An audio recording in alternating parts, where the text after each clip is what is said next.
हो जाएंगी, जब याबिन हो जाएंगी। उम्मीद है मुझे 12-13 महीने में हो ही जाएंगी याबिन।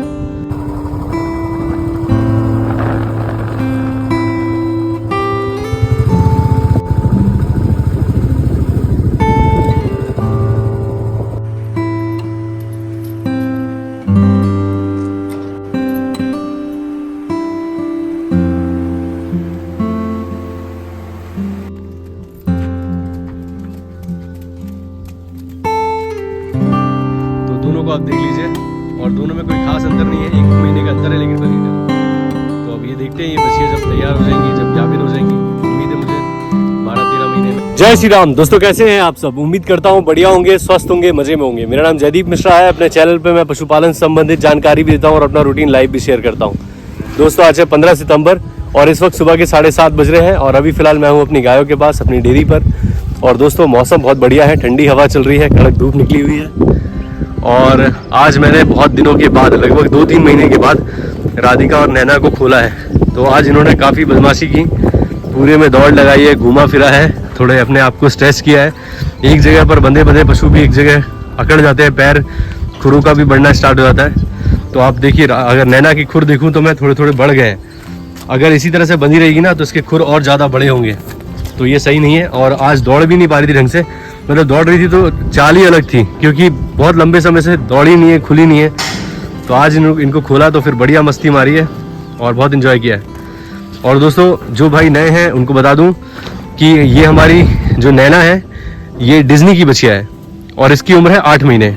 और ये जो राधिका है ये डेजी की बच्चिया है, इसकी उम्र है 7 महीने। और इन दोनों में देखिए आप 1 महीने का अंतर है और कोई ज़्यादा हाइट में, हेल्थ में कोई खास अंतर नहीं है, दोनों एक जैसी ही हैं। और बढ़िया फीडिंग चल रही है इनकी और अच्छी ग्रोथ हो रही है। राधिका जो है वो HF ब्रीड है, बायफ के सीमन की बच्चिया है। बायफ का टीका लगाया था मैंने डेजी को, तो ये बच्चिया हुई हमारे पास। और ये भी बायफ की है हमारी नैना, लेकिन ये जर्सी सीमन की बच्चिया है। और माँ क्रॉस ब्रीड होने के कारण, जैसे इसकी माँ जो डिज्नी है, नैना की माँ डिज्नी है और वो जर्सी का टीका लगाया था उसको मैंने, तो क्रॉस ब्रीड में ये बच्चिया आई है हमारे पास। इसका कलर जो है वो HF की तरह है, सिर्फ फेस जो है वो जर्सी की तरह है। देखिए आप आंखें इसकी देखिए, फेस देखिए, आपको अलग से समझ में आएगा। एक दबा हुआ सा चेहरा है, बड़ी बड़ी आंखें हैं, छोटा मुंह है और कलर जो है वो HF का है। तो ये है हमारी क्रॉस ब्रीड जर्सी बच्चिया। अब इसमें जब जर्सी का टीका लगेगा, सीमन लगेगा, तो प्योर बच्चिया आएगी हमारे पास जर्सी की। और बहुत अच्छी हेल्थ है, हाइट अच्छी है। जर्सी की हाइट थोड़ी छोटी होती है लेकिन फिर भी इसकी अच्छी हाइट है, मतलब अगर राधिका से कंपेयर किया जाए तो राधिका जैसी ही हाइट है लगभग। और इसका मतलब ये है कि इसकी ग्रोथ बढ़िया हो रही है और अच्छी हाइट जाएगी तो बढ़िया है। जर्सी का दूध भी गाढ़ा होता है, फैट भी ज़्यादा होता है और बेहतरीन शानदार बच्चिया बनने वाली है ये।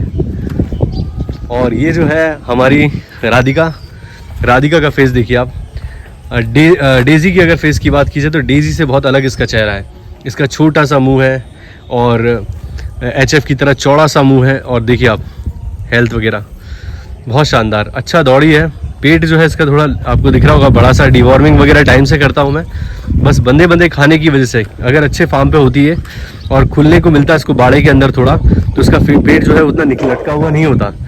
लेकिन क्योंकि एक जगह पर बंदे बंदे और खा रही हैं तो इसके वजह से इनका पेट वगैरह ज़्यादा लटका हुआ नज़र आता है। लेकिन इससे कोई समस्या नहीं, डिवॉर्मिंग वगैरह करता रहता हूँ मैं। और बहुत बढ़िया है, स्वस्थ है, अच्छे से दौड़ लिया है, मस्ती मार लिया। अंदर घुसने की कोशिश कर रही थी, मैंने इसको बांध दिया इसीलिए। और यहाँ पे हल्का सा हमारी बीच में नैना की बहुत तबीयत ख़राब हो गई थी, आप लोगों को पता है।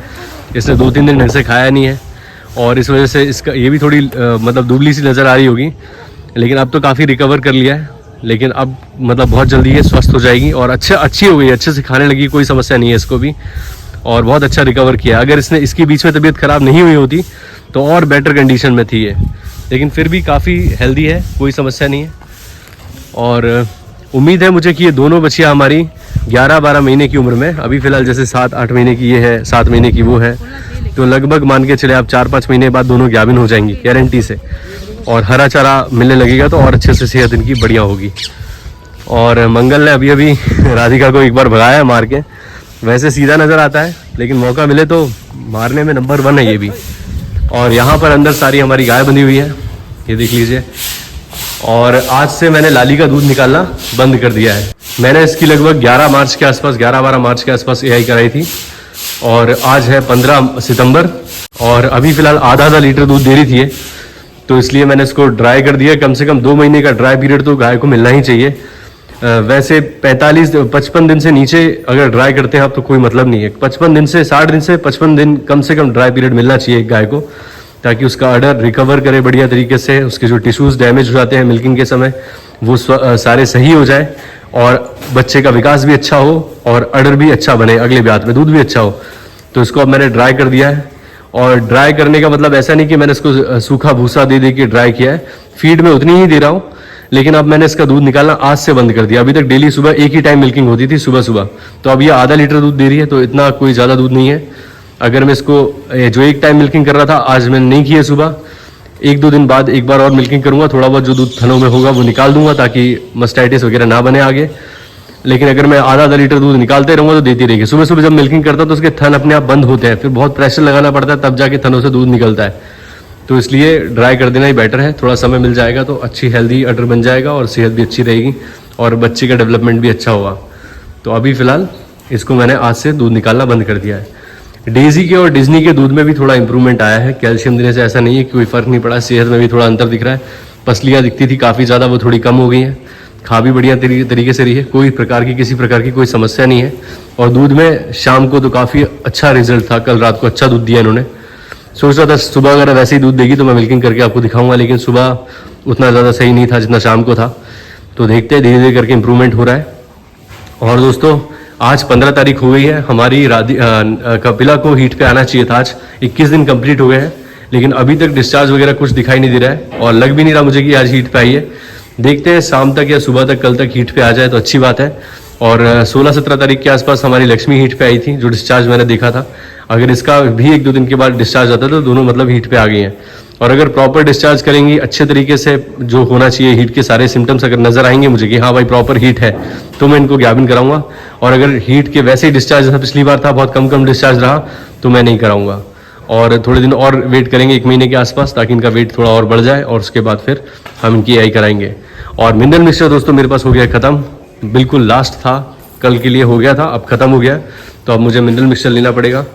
और कैल्शियम तो अभी चल ही रहा है, सिर्फ राधिका डेजी और डिज्नी के लिए, इन दोनों के लिए चल रहा है।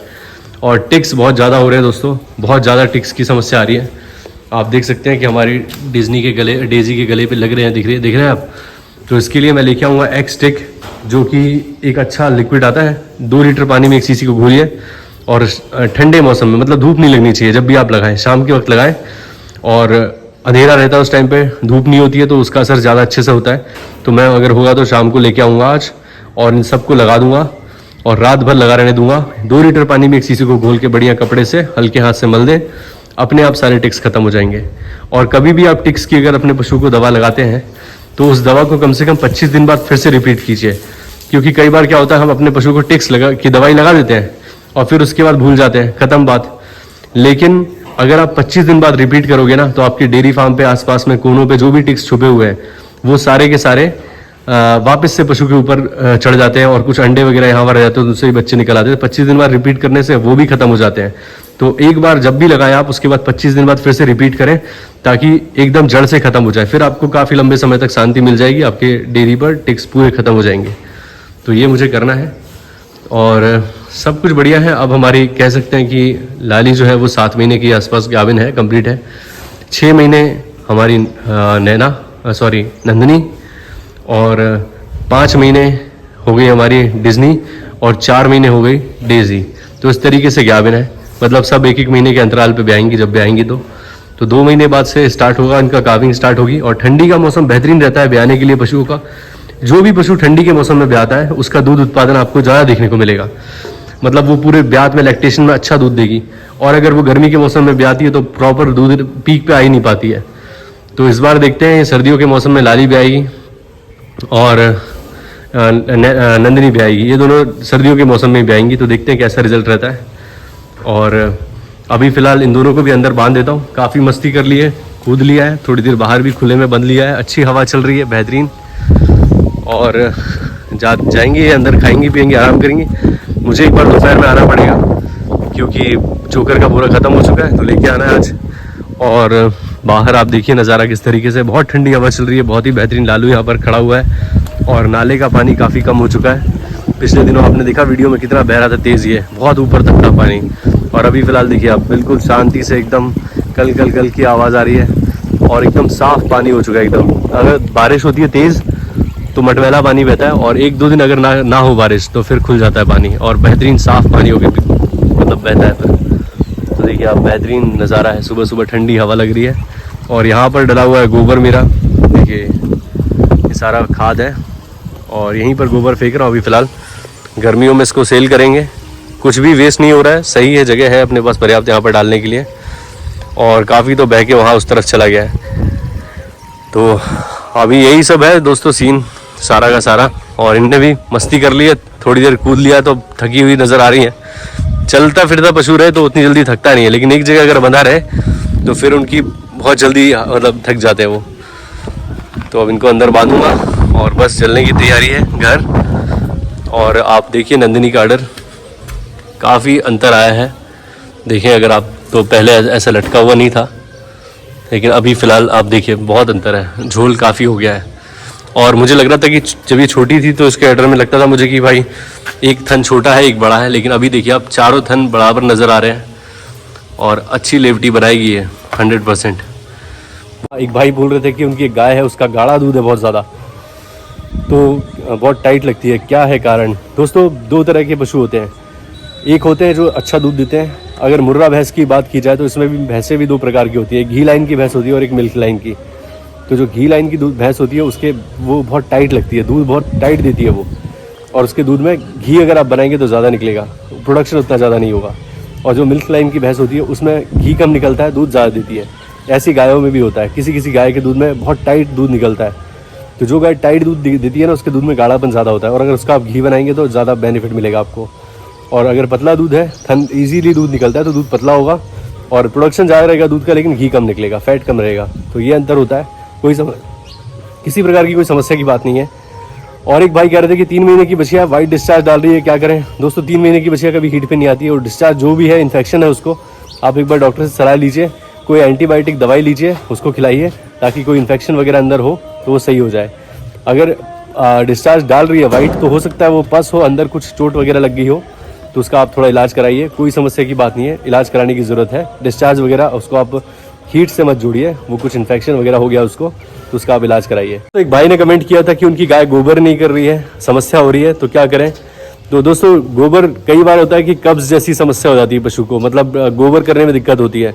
तो ऐसे में आप क्या करें, सरसों का तेल लीजिए, 50 ग्राम सरसों का तेल रेगुलर दीजिए 1 हफ्ते तक, फिर 1 हफ्ते का गैप दीजिए, उसके बाद फिर 50 ग्राम सरसों तेल दीजिए। ज़्यादा नहीं देना, 50 ग्राम से ज़्यादा सरसों का तेल पशु को नहीं देना चाहिए। अगर आप देना स्टार्ट करें तो 50 ग्राम काफ़ी है।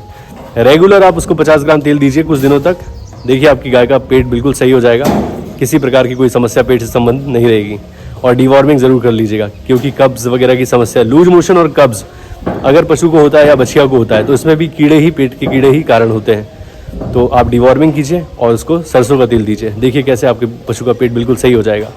तो चलिए दोस्तों घर चलते हैं। उम्मीद करता हूँ आप लोगों को वीडियो अच्छा लगा होगा। अगर अच्छा लगा तो प्लीज़ लाइक करें, चैनल को सब्सक्राइब करें और बेल आइकन जरूर दबाएं ताकि आपको इस तरह के वीडियोस का नोटिफिकेशन मिलते रहे।